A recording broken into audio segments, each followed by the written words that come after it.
YSR Congress party के सरबराह YS Jagan Mohan Reddy अपनी अहलिया भारती के साथ लंदन के दौरे पर रवाना हो गए। दोनों जुमे की रात बेंगलुरु से लंदन के लिए रवाना हुए। जराये के मुताबिक जगन मोहन रेड्डी और उनकी अहलिया लंदन में जेर तालीम अपनी बड़ी बेटी हर्षा से मुलाकात करेंगे। बताया जा रहा है कि पासपोर्ट से मुतालिक मसाइल और अदालत की इजाजत के बाद ही ये सफर मुमकिन हुआ। 23 अक्टूबर को जगन मोहन रेड्डी की लंदन से वापसी का इम्कान है।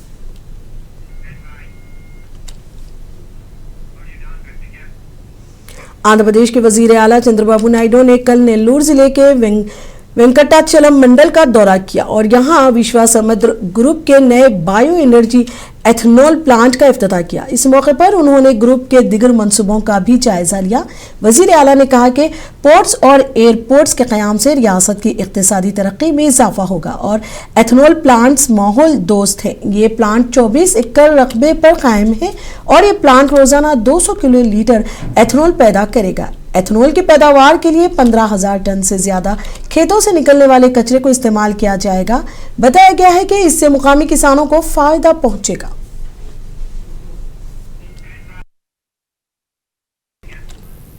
अनमिया जिले के रायचोटी में कांग्रेस पार्टी के जिलाई दफ्तर में पार्टी ओहदेदारों का इजलास मुनक्किद हुआ। इजलास की सदारत जिलाई सदर गाजुला भास्कर ने की, जबकि एआईसीसी सेक्रेटरी गणेश कुमार यादव और एपीसीसी वर्किंग प्रेसिडेंट मस्तान वली मेहमान खुसूसी की हैसियत से शरीक हुए। इस इजलास में पार्टी को गांव की सतह तक मजबूत बनाने, तंजीमी ढांचे को फाल करने और कारकुनों में एकजहती को फरोग देने के लिए अहम फैसले किए गए। इस मौके पर मस्तान वली ने कहा कि मुल्क में जमहूरियत को कमजोर करने की मुनज़्ज़म कोशिशें की जा रही हैं। उन्होंने इल्जाम लगाया कि इलेक्शन कमीशन अपनी गैर जानिबदारी खो चुका है और वोटर लिस्टों में संगीन बेज़ाब्तगियां पाई जा रही हैं। उनके मुताबिक बाज़ मुकामात पर एक ही मकान में सैकड़ों वोट दर्ज हैं और इस गैर शफाफियत के खिलाफ एआईसीसी और एपीसीसी की जानिब से इलेक्शन कमीशन के खिलाफ 5 करोड़ दस्तखतों की मुहिम शुरू की गई है ताकि जमहूरी निज़ाम की हिफाजत की जा सके। आज यहाँ रायचोटी में गजुला भास्कर जी के बुलावे पे हमारे मस्तान वली साहब के साथ मैं यहाँ पर आया हूँ और उसका 2 मुख्य कारण है। सबसे बड़ा कारण यह है कि आज देश भर के अंदर वोट चोरी गद्दी छोड़ जो कैंपेन कांग्रेस पार्टी के माध्यम से चल रहा है, उसके ऊपर से आज कैसे काम हो रहा है और उसमें पार्टिसिपेट करने के लिए आज मैं यहां पर आया हूं। जैसे कि आप जानते हैं कि leader of opposition Rahul Gandhi ji के नेतृत्व में जिस तरीके से राहुल जी ने इस बीजेपी का और इलेक्शन कमीशन के जो साठगांठ को पर्दाफाश किया, आप सब ने देखा था कि दिल्ली में एआईसीसी में उन्होंने एक सिस्टमैटिक तरीके से एक पावर पॉइंट प्रेजेंटेशन के माध्यम से विद प्रूफ ये प्रूव किया कि देश के अंदर वोट चोरी हो रहा है, जिसका जवाब इलेक्शन कमीशन हमको नहीं दे पाई। और जवाब नहीं देने के वजह से आज हम जनता के दरबार में जा रहे हैं और एक सिग्नेचर कैंपेन का आयोजन किए हैं कि राहुल गांधी जी जब भी अगले टाइम इलेक्शन कमीशन जाएंगे तो इस देश की जनता के आवाज बनकर ये सिग्नेचर्स को लेकर जाकर उनको देंगे कि देश की जनता डेमोक्रेसी में मानती है और डेमोक्रेसी का नींव जो है वो इलेक्शन है। और अगर इस इलेक्शन प्रक्रिया को ही खत्म करने की एक साजिश बीजेपी और इलेक्शन कमीशन कर रही है तो इसका विरोध देश का हर नागरिक। पैगंबर इस्लाम हज़रत मोहम्मद सल्लल्लाहु अलैहि वसल्लम की शान में तौहीन आमेज़ गुफ्तगू के खिलाफ कड़पा के 7 रोड जंक्शन पर ज़बरदस्त एहतिजाजी मुजाहिरा मुनज़्ज़म किया गया। इस मुजाहिरे में मुस्लिम मजहबी रहनुमा, समाजी कारकुनान और मुख्तलिफ सियासी जमातों के कायदीन बड़ी तादाद में शरीक हुए। मुकर्रिरीन ने कहा कि मलऊन राजा सिंह के इश्तिआल अंगेज़ बयानात से मुसलमानों के जज्बात को शदीद ठेस पहुंची है और ऐसे अफराद के खिलाफ फौरी कानूनी कार्रवाई की जानी चाहिए। मुकर्रिरीन ने हुकूमत से मुतालबा किया कि मजहबी हम आहंगी को बरकरार रखने के लिए नफरत फैलाने वाले बयानात पर सख्त कार्रवाई की जाए और मुस्तकबिल में इस तरह के वाक़यात को रोकने के लिए मौसर इक़दाम किए जाएं।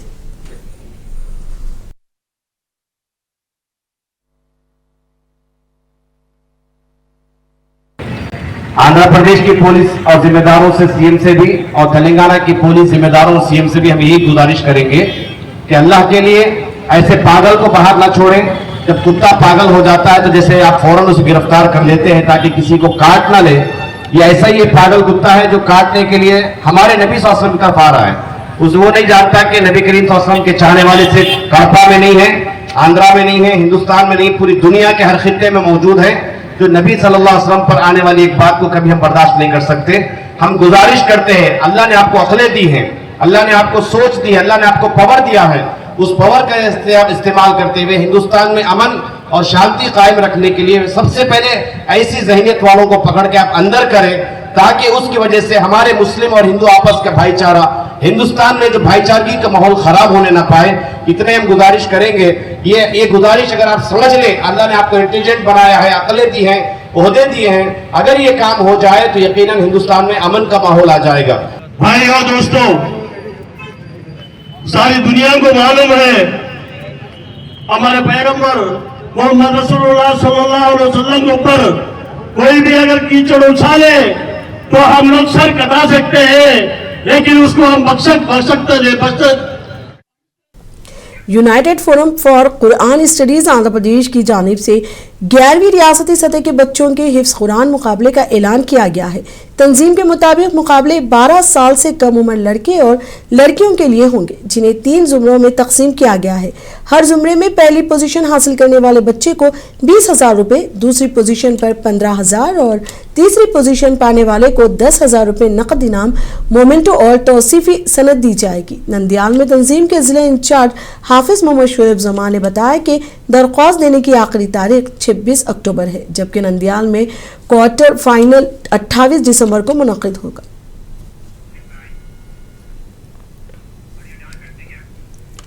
करनूल से खबर है, महकमा मालियात में डिप्टी सेक्रेटरी की हैसियत से खिदमात अंजाम देने वाले IAS अफसर नूरुल खमर ने आज करनूल जिले के ज्वाइंट कलेक्टर की हैसियत से ओहदा संभाल लिया।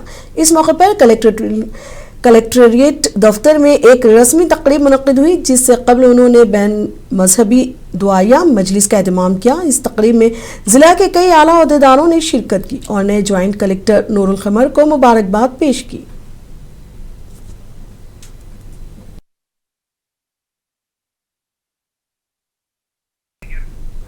अदूनी municipal health officer doctor Sandeep Reddy ने SKT कॉलोनी 0 रोड पर वाक़े एक शॉपिंग कॉम्प्लेक्स का मुआयना किया। इस दौरान उन्होंने देखा कि टॉयलेट के लिए कोई साइन बोर्ड मौजूद नहीं था, जबकि कई फल, सब्जियां और दीगर खाने पीने की चीज़ें गल सड़ चुकी थी या इनमें फंगस पड़ गई थी। इसके अलावा बाज़ अशिया एक्सपायरी डेट के करीब पाई गई। म्यूनसिपल क़वानीन के तहत डॉक्टर संदीप रेड्डी ने इस शॉपिंग मॉल पर चालान आयद किया और मैनेजर को मुतनब्बा करते हुए वाज़ेह किया कि आइंदा ऐसी कोताहियों पर सख्त कार्रवाई की जाएगी।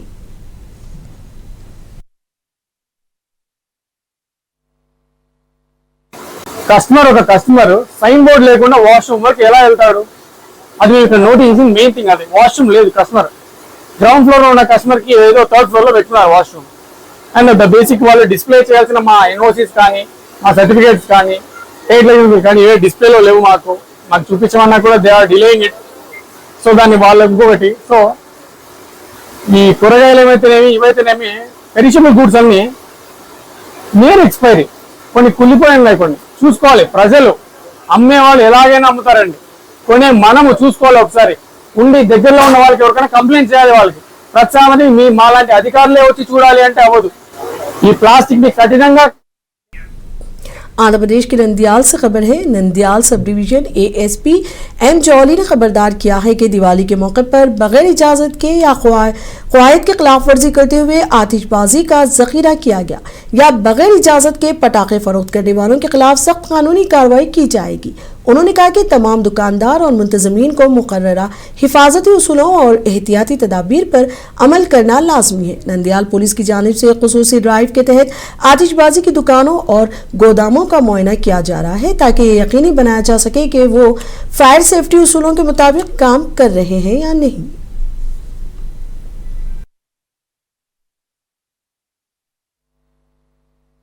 దీపావళి సందర్భంగా నంద్యాల ప్రజలకు నంద్యాల పోలీస్ వారి నుండి కొన్ని సూచనలు. మొదటిగా ఎవరు కూడా అనాథరైజ్డ్ గా ఫైర్ క్రాకర్స్ అనేవి స్టోర్ చేయకూడదు.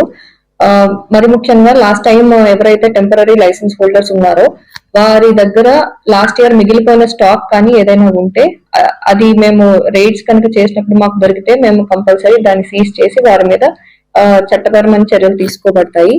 సో ఎవరు కూడా అలా అనాథరైజ్డ్ గా ఇళ్లలో కానీ లేకపోతే షాప్స్ లో కానీ స్టాక్ పెట్టుకోవడానికి లేదు. వాటిని భద్రంగా లైసెన్స్డ్ గోడౌన్స్ లో మాత్రమే ఉంచాలి. సో ఇంకొకటి ఏంటంటే ఇప్పుడు కొత్తగా ఎవరికైతే లైసెన్సెస్